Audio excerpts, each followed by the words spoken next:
Energy FM.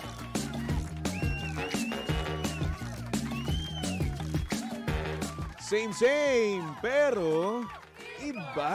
We are number 1, 06.7 Energy FM. Panggawag mo sabihing radyo. Sabihin mo. Good morning, Luzon, Visayas at Mindanao, Metro and Mega Manila. At syempre, good morning din sa napakaganda, napaka-sexy, ang babaeng Shiminette. Yan. DJ Lindsay, good morning. Hi! Isa magandang morning. Ano yung Shiminette? Di mo lang Shiminette? Oh my gosh! Parang nakita ko yan. Wait. Di mo alam yun? Ba naman yan? Hindi ka updated? Nakikita ko yan, pero anong ibig sabihin yan? Nakikita ko yan eh. Ang dami ko Basta lang yun na stress yun. nito nakaraan, kaya ano eh. Ba naman yan? Sorry Oh, na. you're so old. Very... Hindi ka ng Gen Z. Hindi ko alam. Sorry na. And ito in fairness sa akin Oh, ano updated yun? ako sa ganyan Updated ka ngayon. Ano yun? Nakita ko nga yun. Shiminette. Oh my gosh. Bakit hindi ko alam? Oh, alamin mo yan. Oo nga eh. Yan yung assignment mo Help? mamaya. Help! Ano nga yun? Basta yun na yun. Oo, anyway. Kumusta ka naman? Ito, masama nga yung loob ko. Sige nga, kwento mo nga kung bakit. Kasi nagbayad po ako ng bills. Tapos Ayun. ayun. Nabawasan. Gusto ko sanang dagdagan yung savings ko. Kaso, konti lang yung nadagdag. Pero ang iniisip ko na lang, at least may peace of mind ako. Tsaka, at least kahit pa paano, may dagdag sa savings. Oo. At makakapag-aircon ka, makagamit ka ng Pinaalala internet. mo pa kasi diba? okay na nga ako eh. Pinabayaan ko na nga lang eh. Hindi ka nga okay eh. Hindi, kumbaga nawala na yung isip ko doon sa sinabi mo Shiminette, tapos biglang binalik mo na naman, lungkot na O, naman. kinamusta tuloy. lang naman kita. Oo nga Pwede mo eh. naman sabihin na okay lang naman ako. Di ba? Ganun. Oh. Hindi naman Ikaw nga, ang nagbalik. naalala ko Oo, kasi kaya yan. pinrovoke mo sarili mo. Hindi na tuloy ako okay. Ano na ba ngayon? Matagal-tagal pa tayo sa sahod. September 9. Ay, ano ba ngayon? September 3. 3. Oo. So, next Tuesday pa yung ating sahod, di ba? So, wala pa tayong pera hanggang next week, di ba? Meron sana eh, kaso. Kaso, It hurts. It really hurts! Ang magmahal ng ganito! sino pang pinili mo sa namin? Nakakaloka. Ang hirap maging adulting. Actually, ang hirap. Daming Ngayon kasi bills. parang ang dami-dami mo nang kailangan bayaran, ang dami-dami mo nang ipaprioritize bago sa luho mo. Totoo. Alam mo, nung bumili ako ng sapatos, no? Nandun na ako sa ano. If you don't mind me asking, how much was the Mura lang shoes? naman. Hindi nga. And then, Double 6. digits? Hindi naman double digits. Six. Pero decent ano na yun decent na Ah. presyo na yan para sa sapatos. So ngayon, Deserve mo naman yan. Asa na? Suot mo? Hindi ko suot. Bakit Oo. kasi umuulan nga? Umuulan kasi. Kapag sinuot ko, mumurahin ko sarili ko, di ba? Oo nga. So anyway, yun na nga. Pumunta ako dun sa sa store nila. Okay. Pumasok ako. Tumingin ako. Sakto, nakita ko yun. Oh. Lumabas muna ako. Nagnilay-nilay muna ako. Umupo muna ako sa upuan na malapit dun sa store na yun. Nag-isip Tapos, ka talaga. nag-isip muna ako. Inisip ko na, deserve ko ba to? Kailangan ko ba to? At kapag binili ko ba to, may matitira pa ba sa akin? Okay. So yun, inisip ko. Ang tagal ko na mag-isip nun. Oo. Nasa 10 minutes siguro. Kailangan naman talaga dahil syempre hindi rin biro yun Yun nga eh. So ngayon, ang napagdesisyonan ko, screw it. Naghirap ako, pinaghirapan ko to, napagod ako, kailangan ko to. Yun na lang inisip ko. 'Di ba? Kasi syempre, tayo, 'di ba, ang nangyayari puro tayo trabaho, 'di ba? Puro tayo gastos dito, gastos doon. Pero yung pinagagastosan naman natin noon, kailangan talaga natin. Bills, 'di ba? Nagpo-provide din tayo sa pamilya natin, 'di ba? Oh, So, necessities kumbaga. Kaya ayun, ang nangyayari, 'di ba? Bumili ka rin naman kahit paano. Hindi man reward mo yung sarili mo. hindi naman ganun kamahal, no? Pero medyo pricey na rin naman siya at okay pa rin naman yung presyo niya at pasok din naman sa budget mo, di ba? Para sa aming mga hampas lupa. Oo, hindi naman kasi kami mayaman eh. Para sa aming mga hampas lupa po, may ano na yon, may Oo. price na yon. May nag-comment nga dito, mura lang mga 10K ang sapatos. Sorry na. Sorry na, kasi medyo alam mo yon, hindi naman kami pinanganak with golden Oo. spoons and Lahat ng pera namin, pinaghihirapan namin. yeah. Oo, kaya yung ganong presyo, mahal na po sa amin yun. Oo, baka naman ba gusto mag-sponsor ng Oo. sapatos. Ay nako, ang hirap maging adult kaya yung mga nakikinig sa Exactly. atin ng mga bata, i-enjoy nyo yan habang wala pa kayong Oo. responsibilidad. Wala pa kayong binabayaran na Meralco, Alam mo, wala pa kayong binabayaran tama ka tubig, dyan. wala pa kayong binabayaran na rent ng apartment. Di ba? Ikaw, magkano yung gastos mo sa necessities mo? Huwag natin Yung sabihin. monthly mo? Huwag natin sabihin dito. Diba? Kasi Pero- kung magko-compute tayo, sabihin Oo. talaga natin, malaki talaga. Malaki talaga. Oo. So, ayun. Ang hirap maging adult. Pero, Ang hirap. kaya ang importante, yung mga kapag naisip mo na gusto mong umalis, alis ka, Mm-mm. 'di ba? Pag may gusto kang bilhin, wag mo ipagdamot sa sarili mo, Mm-mm. ganyan. Pero ito lang naman, extra lang naman to, di ba? Kung may extra ka sa budget mo, Totoo. kung meron ka nalalagay sa savings mo, di ba? Why not, di ba? Kung may Sabi, tatanong sa akin, ano daw shoe size ko? ayun. Eh, bakit si Toby Size lang yung 9 lang tinatanong po. ninyo? Bakit si Toby lang? Size 9 po, baka naman, no? Bakit si Toby lang? ganun talaga. Dalawa kami ditong masama ng loob ko. Hindi, hanggang dito lang daw kasi sa gilid ko. Dalawa kami dito masama yung loob, tapos si Toby lang yung tinanong ninyo. Size 9 po ako, okay. Ayun. Ayun nga, habang So anyway. wala ka pang mga responsibilidad, Tama. i-enjoy mo yan, tumulong ka Mm-mm. sa mga magulang mo. Sa abot na makakaya mo, bilang wala ka pa namang financial capability to help Yes. your parents with. Pero yun, ba't dadating ang panahon, wait ka lang. Alam mo nung ano ko, estudyante ko, Oo. no? Iniisip ko talaga, gusto ko na magtrabaho, gusto ko na maging adult, gusto ko na tumanda. Oo. No, pero ngayon para mabili ayoko mo na. yung gusto mo. Oo, ngayon ayoko. It's gusto a ko. scam. Di ba? Oo. Totoo pala yung sinasabi talaga ng mga matatanda, no? Oo. Na samantalahin mo na habang ano ka pa, estudyante ka Habang pa. bata ka Habang pa. bata ka pa, samantalahin mo na yung pag-aaral mo, pursigihin mo na, lamnamin mo na yan kasi kapag tumanda ka na, nagtatrabaho ka na, ay nako, hindi ka na masaya. Yun yung sinabi sa akin dati. Totoo. And ngayon, sinasabi ko na to sa mga estudyante. Di ba? Dati hindi ako naniniwala sa ganun. Kasi inisip ko dati na, ang mindset ko kasi dati, kapag may trabaho ako, may pera ako. At pag may pera ako, mabibili ko ng mga gusto ko. Pero hindi pala ganun. It's a prank! Yes! Ang tagal na It's a prank na nun. Ako kasi Diba? nung bata ako, baby Tobes, gusto ko na agad makatulong sa mga magulang ko. Mm. Ayoko na kasi, ang pinaka-ayoko kasi yung pabigat ako sa ibang tao. Ah. Well, hindi ko naman sinasabi na pabigat ako sa magulang ko. Pero ayoko nang, alam mo yun, mahirap yung pinagdaanan nila before. So parang, at an early age, naisip ko na sana maging, alam mo yun, hindi ako ganun maging ka-burden sa magulang ko. So, ginusto kong maging, anong tawag dito, yung may work habang student ka. Working Pero, student. working student, pero work habang student, working student. Tama ka Ganun. doon. Masama loob, masama loob. Masama Okay. loob. Pero kasi hindi pinagkaloob ng Panginoon, kaya hindi din ako napunta doon. Mm-mm. So dito ako napunta. Mm. Yun. Pero yun, thankful naman ako na nakakatulong naman. Kasi gusto ko nun, sabi ko, kapag may trabaho na ako, pag kumikita na ako, mabibili ko na yung gusto Diba? ko on my own terms, on my Yun yung- own ways. Yun talaga yung mindset mo eh, di ba? Oo. Kaso nga lang ayun, medyo sinipa ka ng tadhana, di ba? Oo. Ano yung pinakauna mong binili sa sweldo mo? Sweldo ko, ano ba? Nung unang-una kang sumweldo Ano ba una kong binili nun? sa una mong trabaho. Oo. Nakalimutan ko na eh. Ano? Pero yung major investment ko naman na una, Hindi yun. Yung pinakauna mong binili. Kasi Nakalimutan ako ko nga sobrang eh. tinandaan ko. nakalimutan ko eh. Ano ata yun? Sapatos ata? Sapatos din. Hindi ata sapatos or chinelas, ganun. Nakalimutan ko eh. Ako, Nakalimutan ko talaga. hindi. At what age pala yan? What age? 20.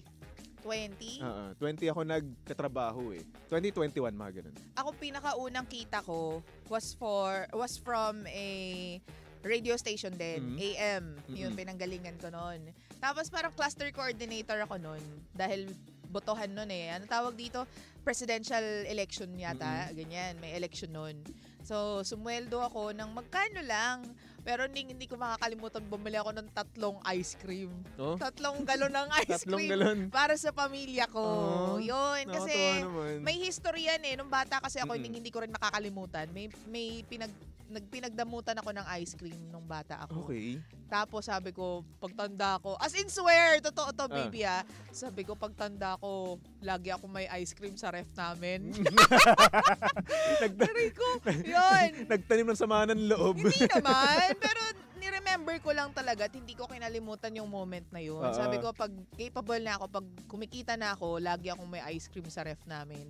So, yung pinakaunang sweldo ko, yun yung binili ko talaga. 3 galon ng ice cream para mamimili yung pamilya ko kung anong gusto nilang kainin. Sinama ko pa nun yung mami ko, mabili tayo ice cream. Nagsama ko mami ko yun. Kasi yun, ice cream. Yung una ko sweldo, yun, pinambili ko ng ice cream para sa... Part of it lang naman, pinambili ko ng ice cream para ma-enjoy naming pamilya. Oh, naks naman. Ako hindi ko lang makakalimutan yung major na investment ko. Ano yung major mo? Yung camera ko. Yun nga. Yun ba yung papahiram mo sa akin sa ano? Papahiram ko ba? Oo. Kala ko rentahan mo. Hindi! Uy, papahiram mo yun sa akin. Oo naman, papahiram ko sa yun. Walang problema doon. Oo. So anyway, yun na nga. Yun yung camera na yun. Which is nandito siya sa akin. Kaya nga. Oo. At lagi mong dala yan, ah. Hindi, dinadala ko yan kasi ginagamit namin sa shoot. Kasi parang napapansin ko everyday mo siyang dala. Ay, Hindi ko siya, iniiwan ko siya dito. Ah! Dinadala ko na lang siya kasi nga ginagamit namin sa shoot. Okay, Kasi 3 camera setup eh. Anyway. So yun yung pinaka-major na investment ko. Oo. At talaga nga namang iingatan ko talaga yung camera na yan. Kasi isa yan sa mga ano ko eh. Sa mga goal ko eh. Oh. 3 major goals. Walang kwenta yung goals ko pala. Bakit? Wala, di ko na alam kung ano yung Hindi naman siya major goals na ano, no? Kumbaga, ito lang yung gusto kong meron talaga ako. Okay. Yun. Camera, sasakyan, tsaka bahay. So, okay ka na dun sa isa. Meron na rin naman ako sasakyan. Oo. So, dalawa, bahay na lang. Yung bahay na lang. Sira ulo ka eh. Meron na rin naman ako camera, di ba? Meron na rin ako sasakyan. Yung bahay na lang. Di ba? Konyat ka sa akin. Pektos ka, gusto mo. So, yun nga. Ano bang major investment ko? Yung sasakyan ko. Sasakyan mo. Naghirapan ko yun. Pero eto naman, ano naman yung pinaka-pinagsisisihan mong binili mo? Yung mga cellphone na sari-sari na uso noon. Yung mga BlackBerry. Di ba? Yung kinimpleto mo yung model ng tsaka mga cellphone na uso na akala mo kay mahal-mahal tapos cool dude ka. Alam mo, ako buti na lang talaga ako, hindi ako masyadong nahilig sa mga bagong cellphone. Oo. Kasi una sa lahat, basta yung cellphone ko ay gumagana pa, okay pa yun. Ganun ka? Ganun ako klaseng tao. Ito ang cellphone ko na to na ginagamit ko ngayon. Ano na to? Tagal na ito sa akin. 5-6 years, mga ganun. 7 years, di ba? Okay pa rin, di ba? Good as new pa rin. May mga scratches lang, pero okay pa rin naman. So ayun, para sa akin kasi, gadgets, yun yung pinaka-pinagsisisihan ko. Which is yung PS4. Yun nga, hindi mo na nagagamit hindi ko na siya nagagamit ngayon kasi una sa lahat, ang mahal ng bala, tapos ang bulky niya pa, di ba? Nung una, tuwang-tuwa ako nagkaroon ng PS4. Pero nung tumagal-tagal, parang mas okay pa pala ang PC. Oo. Sana nag-PC na lang ako noon. Kasi puro PC ka rin naman ngayon. Yun nga eh. At kung magkakaroon man ako ng PC, pwede ko rin naman malaro yung PS4 games sa PC. Dun nga, yun diba? nga. Pwedeng libre, pwede rin namang hindi. Ganun. Alam mo, which reminds me, I'm still hunting for the perfect PC for me. Diba? Hanggang ngayon, di pa ako nakakapag-decide kung anong babasagin ko na talaga yung computer type. Ayun yung mga isang, hindi kasi ako techie, kaya alam mo yun kung saan lang ako maganda. Ang ganda nito, yung alam mo yung at first maganda lang glance. yung design, ganun. Hindi naman, pero kapag halimbawa, hindi kasi ako mahilig bumili ng mga brand new, di ba? Gusto ko yung tipong nagagamit muna nung kaibigan ko, tapos makikigamit ako, may experience ko, saka ako bibili for myself. O kaya bibilhin ko na lang yan, yung ginagamit mo, kaya na lang yan. Ganun ako. Tapos, marirealize ko after a few years na parang mali yata itong bili ko dito. Tapos kasi mayayamot ako, ganyan. Ay, naku, nasa huli nga naman ng pagsisisi, di ba? Oo. Kaya ngayon, very mindful na ako. Very demure. Demure. Sa mga paggastos. Kaya sama ng loob ko kapag di ako nakakapag-save. Pero minsan, nakakatuwa lang na pwede naman natin bilhin yung mga luho natin. Kaso nga lang di pa natin iniisip na bilhin kasi nga marami pa tayong gastusin. Oo. Marami tayong mas pinaprioritize. Like for example ako, gusto ko rin bumili ng ngayon, Nintendo Switch, ng ROG, na handheld, di ba? Mga ganoon gusto kong bumili. And kaya ko naman, pero at the same time, ayoko. Para lagi kang doubtful. Oo. Yung DJI din, gusto ko rin nun. Kaso nga, pinipigilan mo ko. Di ba? Hindi mo naman kailangan. Kailangan ko yun. Hindi ka nagva-vlog. Sa una ka lang magaling. Kailangan ko yun. Tingnan mo, nasa na yung vlog mo na nandyan pa ako nung nakaraang taon pa yun. Hindi mo na in-upload. Anong vlog yun? Birthday mo. Wala na yun. Kita mo. Panis na yun. Late upload. Nakakatamad eh. sinasabi ko sa'yo. At saka ang dami ko pang ginagawa rin kasi. Lagi mo sinasabi. O wala, ahiyaan mo susunod na birthday ko. Malapit na rin naman eh.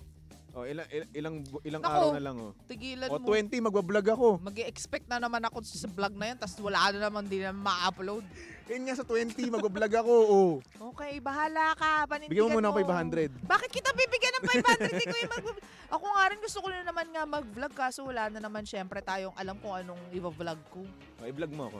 Ano na naman gagawin natin? I-compliment mo lang ako. Ganun. Wow! Hindi nga. Wala akong maisip na vlog content. Madami yan. Oo. Like what? Ano Magbigay ba? kayo ng mga... Ikaw magbigay ng suggestion. Can't say no challenge sa akin. Bakit challenge? Eh, vlog yun eh. Bakit kailangan ganun? Kailangan lang? kasi, what mo ko yung middle finger? Hindi ah! Ay, hindi ba? Nag-aayos ako nung labi ko. Pero yun, di ba? Gusto yun panuorin ng mga pangga natin, di ba? Can't say no challenge kay Baby Toby. Di ba? Ganun. Wala silang sinabing ganyan. Can't say no na kung saan Ayoko. lahat ng sasabihin ko, lahat ng gusto ko, mag-yes ka. Ay, naku, Kaya can't tigilan say no mo. eh. Ay, naku. O, binigyan kita ng content idea Yung iba ngayon. naman. Ayaw mo naman. Ikaw naman Ano? masyadong pabor sa'yo yung content na yun. Pabor din naman sa yun eh. Hindi yun Hoy, pabor. Sa bagay. Hoy, content mo yun. Sa bagay. Diba? Kahit ako pa mag-edit, okay lang. Ayoko! Ayoko! Hindi na. Bakit? Hindi na bale. Masyadong ano na yan. Masyadong Ibablog mo na ako. may something na Ito, yan. ibablog mo na ako Yun ng na nga libre. Oh, tapos content idea ko pa. Kaya nga. Tapos ikaw pa tapos ako pa mag-e-edit. Ay, naku, sigurado ako may kababalaghang ka. Ano walang yan, kalakip kababalaghan yan. yan. Naku, sinasabi Can't ko say sa'yo. no challenge nga eh. Ay, naku. Oh.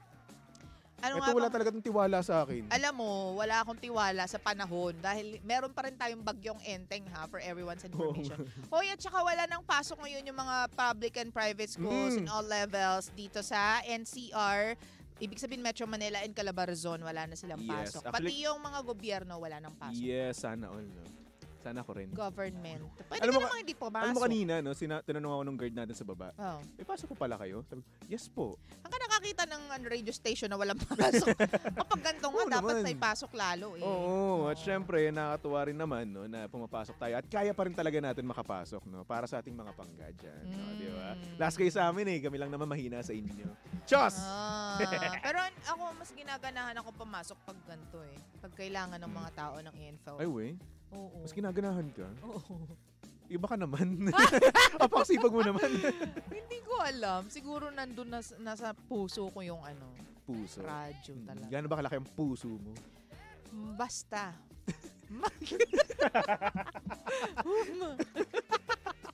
Ayoko na! Kaya nasabi mo, no? Puso ko Ang para puso sa... daw. Oo. Ang gano'n daw Hoy! kalaki ang Ako puso. nagsabi niyan. Yun nga, gaya nga nasabi mo nga. Oo. Ano ba? Makinig ka naman sa akin, no? Oo nga. Gaya nga nasabi mo, di ba? Ang puso daw, ang kalakihan daw ng puso ay nababase sa iyong bibig.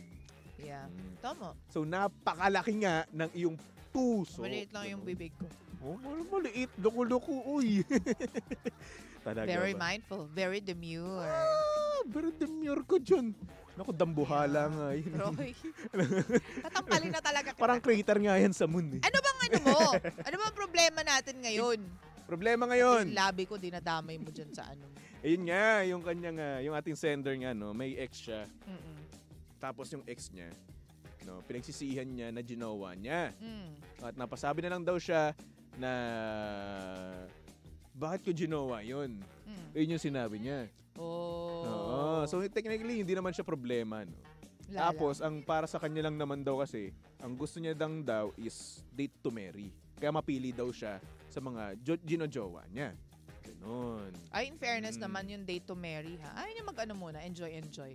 Eh baka ayaw niya eh. Gusto niya talaga na na yung makita na kagad yung the one niya eh, no? Alam mo, minsan, Hanga ako sa mga ganong tao. and yes, and at the same time, no, nakakaawa rin minsan yung mga ganyan tao. Bakit naman? Bakit? Alam mo bakit? Kasi Bakit? lagi nilang isinasabi kapag daw ang lalaki ay single pa rin at naghahanap ng tawag dito, ng okay, parang lumalabas na choosy ang mga lalaki. Ewan ko sa dighay mo. Sorry na. May Aray gas ko. eh. Oo nga. Talaga? Oo. Anong gagawin natin kung mapili talaga yung tao? Actually, hindi lang tao eh. lalaki tsaka babae, there are some people na talagang picky when it comes to their partners. Actually. Diba? Kasi mahirap nga naman talaga naman kasi na magsayang ka ng effort ng oras mo, di ba? Knowing na hindi mo naman pala yun yung makakasama mo habang buhay at ayaw mo rin naman pala na makasama siya habang buhay, di ba? Parang nagsayang ka lang ng ilang months, years ng buhay mo, no? Kung siya pa rin ang pipiliin mo kung ayaw mo naman sa kanya. Totoo, kung magsisettle ka dun sa tao. Ako kasi, ewan ko kung akin lang to ha. Parang very important yung marami kang ma-meet. Hindi naman marami, pero siguro a number of people na ma-meet ka in this lifetime bago ka mag-settle sa the one mo.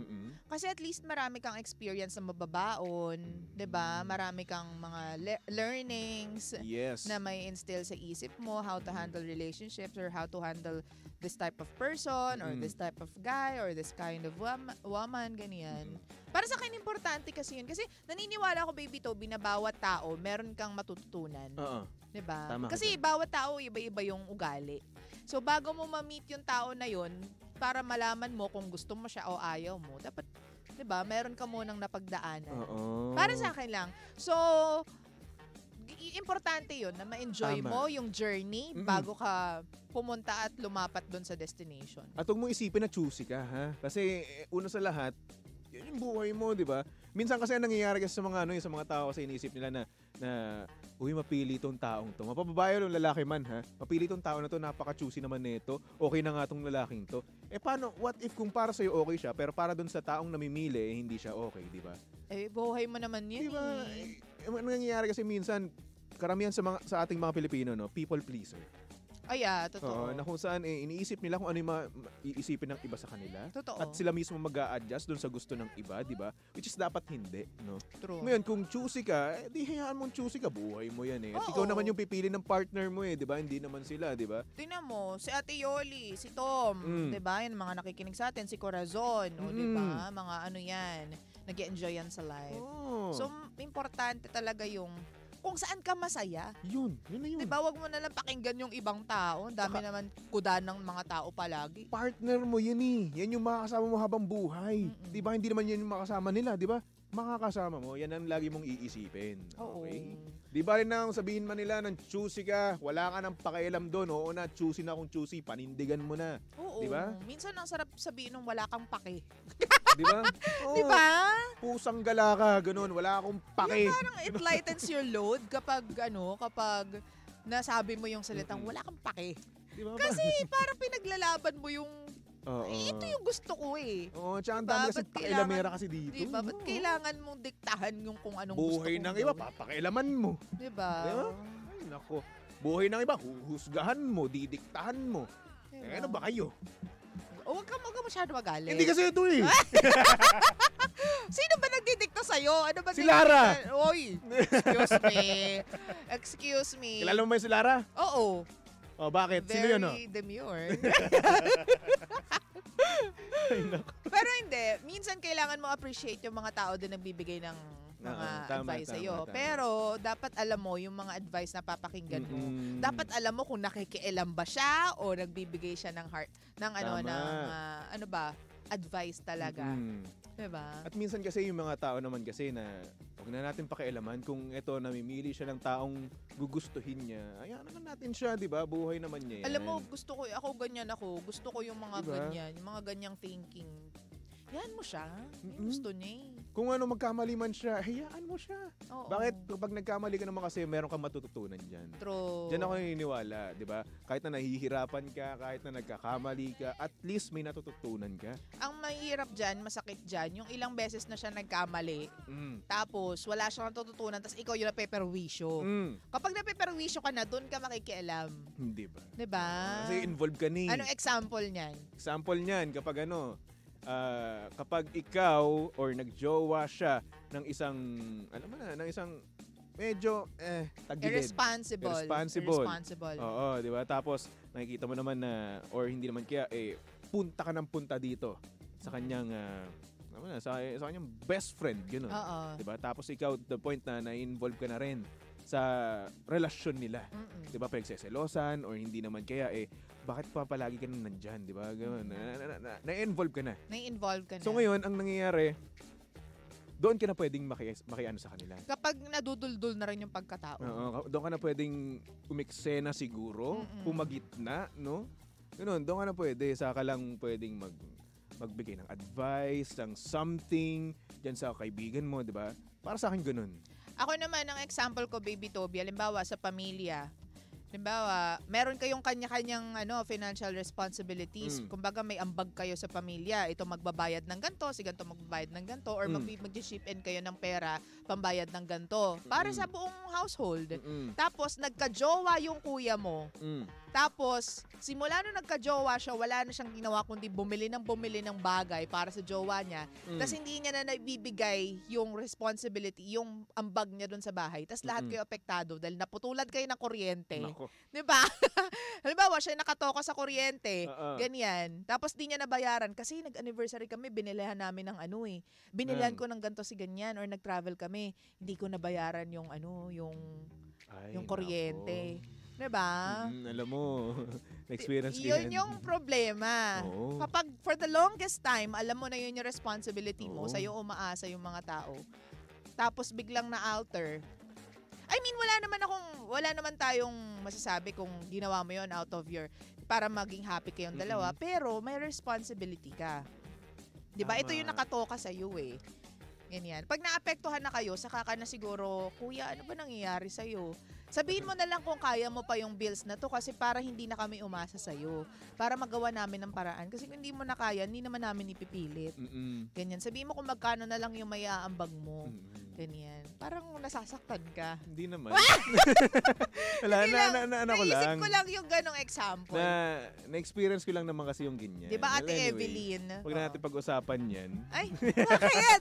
Hindi nga. Di ba may mga ganyan? Oo, may mga ganon yan na kung saan nagkaroon ng jowa tapos mas pinili yung jowa kaysa sa di ba, ganito ganyan at hindi naman nabibigyan ng heads up man lang yung kanyang pamilya. Yun nga. Oo. So siguro dapat yun, kapag nai-involve na yung pamilya at marami nang nadadamay, it's about time that you talk to the person.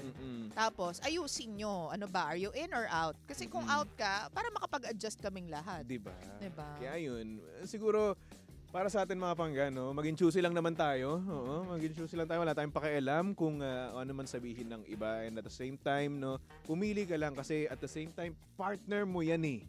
Partner mo yan habang buhay at siya makakasama mo, siya magiging kapantay mo, katulong mo sa pagpapalaki ng inyong pamilya. Diba? Maging choosy ka lang. Walang problema dyan. Tsaka, ikaw yan, buhay mo yan. Pabayaan mo sila kahit ano sabihin nila tungkol sa'yo. And again, sa sinabi nga ni DJ Lindsay, wala akong pake. Ganon. Wala akong pake. yung may diin talaga dun sa pake. Oo, kasi this is your life. Kung pake. True. Diba? As long as hindi ka nakakatapak ng ibang tao, go mo yan, life mo yan, push mo yan. Mag-decision ka ng sarili mo. Okay? Yeah. Anyway, susunod na napakaganda, napaka-sexy DJ Lindsay para sa programang Lihim ng Liham. And of course, nakasama mo't nakalandian ang hot baby boy ng radyo. Walang iba kung hindi si Baby Toby. At syempre si Baby Toby ay pwedeng-pwede nyong stalk at i-follow sa lahat ng kanyang social media accounts. Hanapin nyo lang Baby Toby 1067. Okay? Okay. Anyway, magbalik tugtugan muna tayo. Tumutok lang dito sa estasyong same pero iba. We are number 1, 06.7 Energy FM. Panggawag mo sabihing radyo. Sabihin mo. I remember the day